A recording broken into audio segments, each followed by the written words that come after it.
Hey, what's this dust coming?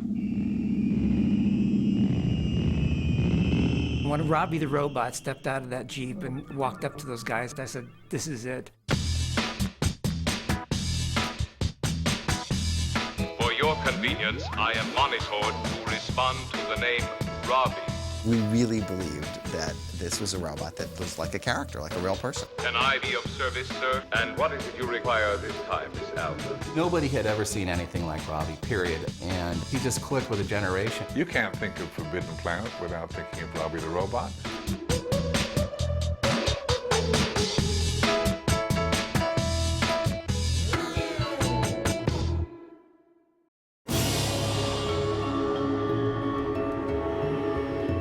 The monster carrying the girl has always been a classic from the days of guerrilla pictures. It was a little duplicitous, and the Robby looked menacing. We saw that poster of Robby carrying Anne Francis around, and the inference is that the robot is going to do something bad. Not only does it not take place in the film, it completely changes the character of Robby, who is a servant of humankind and wouldn't harm a fly. Welcome to Altair 4, gentlemen. Robby was your guardian and your protector. And so he was an endearing character. Robby was very complicated looking and very smart looking. I'm sure he was the only one in the universe that looked like Robby. I am monitored to admit no one at this hour. It had this very authoritative voice that reassured you that Robby was in control. He was able to take commands. He was able to process food. He was able to make whiskey for the cook after tasting it. Smooth, too. What's great about Robby is he's very 1950s, and Robby was what we thought the future should look like, so they built him that way.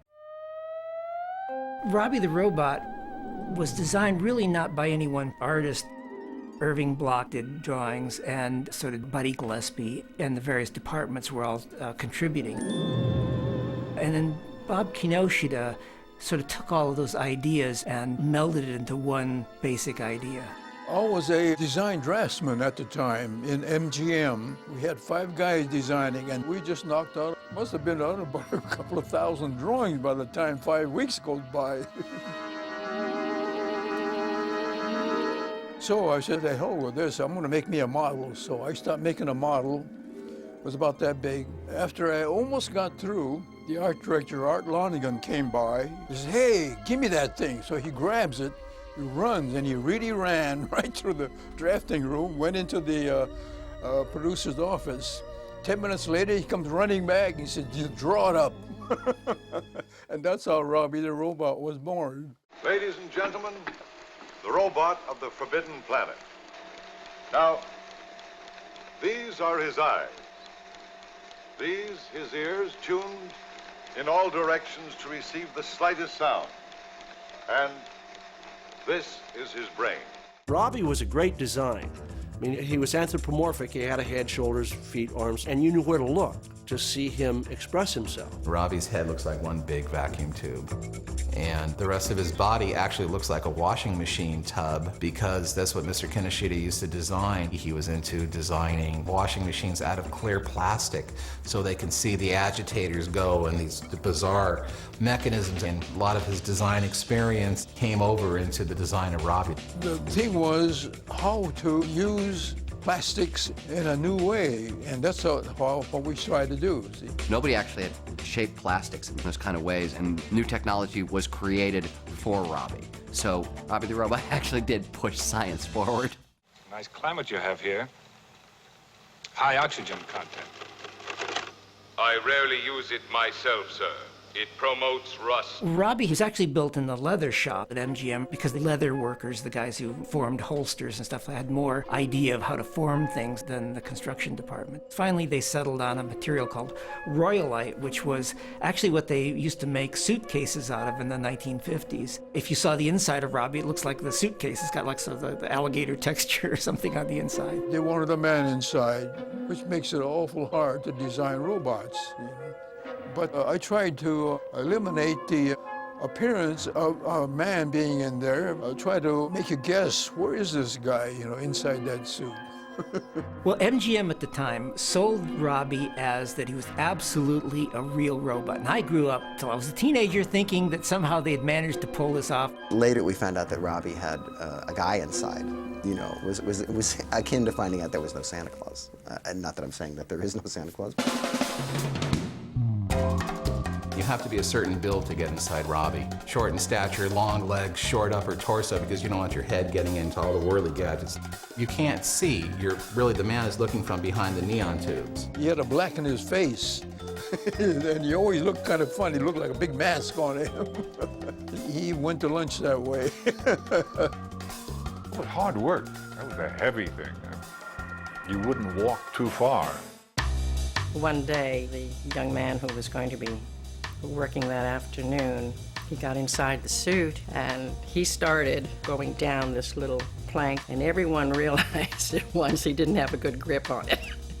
And about 15 grips ran in and caught him just before he hit the floor with a splat. They didn't have another Robby. There was only one, and had he fallen over, it would have set production back quite a lot. He was very expensive at the time. The price that was quoted was $100,000 in 1955 when he was built. We actors were second to Robby. He was really the star of the picture. Is it a male or female?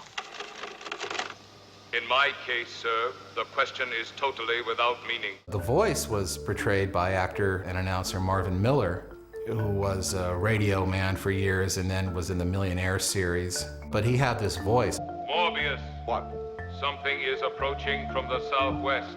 It is now quite close. That gave Robby the Robot the sophistication of a human being, which was what made him a viable companion. Well, this is the original Robby the Robot from Forbidden Planet. Down here is his analyzing box that you remember Earl Holliman pours the booze into, which is in this little flap up here, which I'll open up for you. These little buttons here that move, when they're on, have a really interesting effect, because it almost looks like LCDs moving, and you really can't, in the film, tell what they are, but on close inspection, you can see all it is just catches the light. I think it's really kind of a brilliant idea.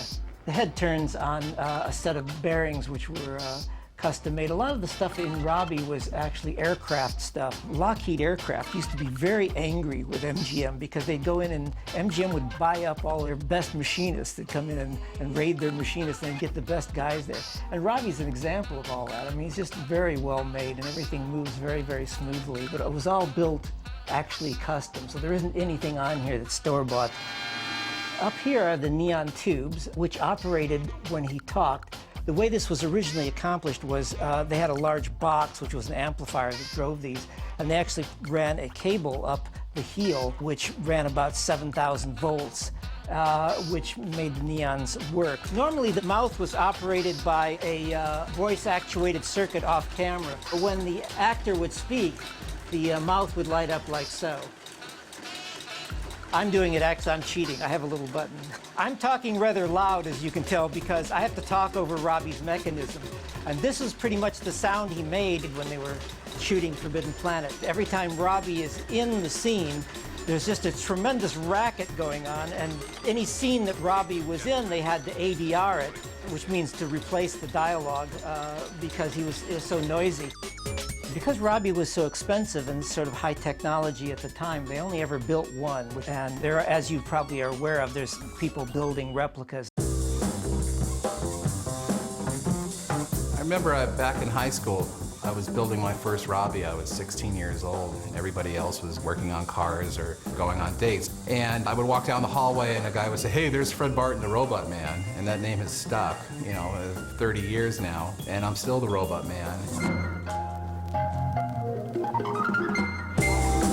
This particular Robby is a very popular model. It's the collector's edition. You notice he's much quieter than the fully mechanized robot. You don't have to scream over him. And a lot of people want this for their office. And he'll go into automatic mode in a couple of minutes here. And he'll start turning his head and lighting, and his scanners will come on. But it's all microprocessor control. It's whatever the robot wants to do. See, there he goes. Don't look at me. And of course, everything is molded right off the original robot, so it's not a resculpt. This is the real deal.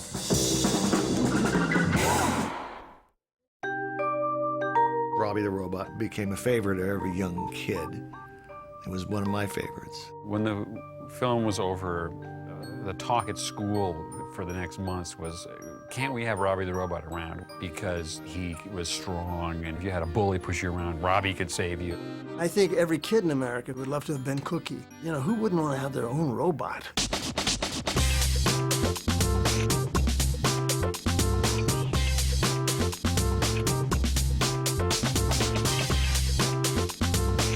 Kids watching Robby get very inspired. I see a lot of wonderful students who come in and say, you know, I want to work on these robots. Then they want to create that R2-D2, Robby, C-3PO, and then they learn why it isn't possible quite today and how can they get us closer. At USC in particular, we're focusing on what we call human-centered robotics. So it's robotics for helping people, whether it be the elderly or special education, search and rescue, emergency response. You can do specific things.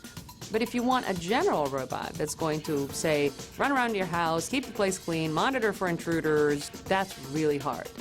And so that's what we're working towards. And in many ways, you know, that's what Robby was.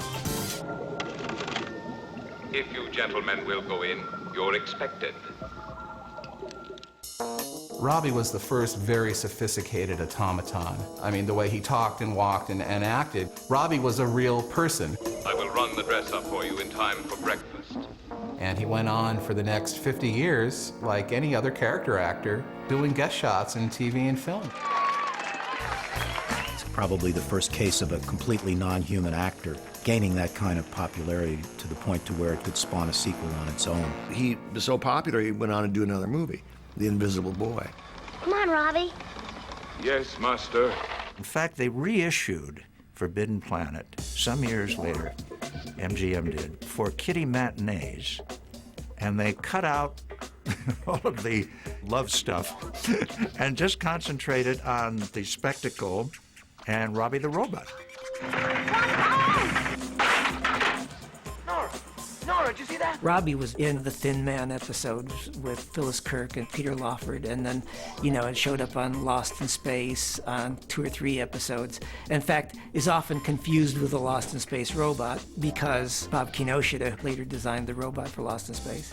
Robby was in my first picture, Hollywood Boulevard. Then I used him in Gremlins, and I used him again in Looney Tunes Back in Action. There was a big scene where a lot of 50s monsters, and I just couldn't do it without Robby.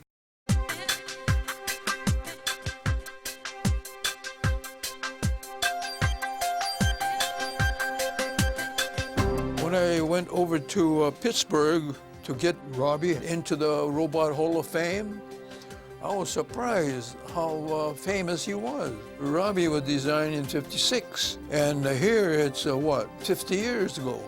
The unbelievable popularity over the past 50 years with Robby the Robot is just his look, his whole stance. There's something indescribable. It's timeless, yet it's still locked in time.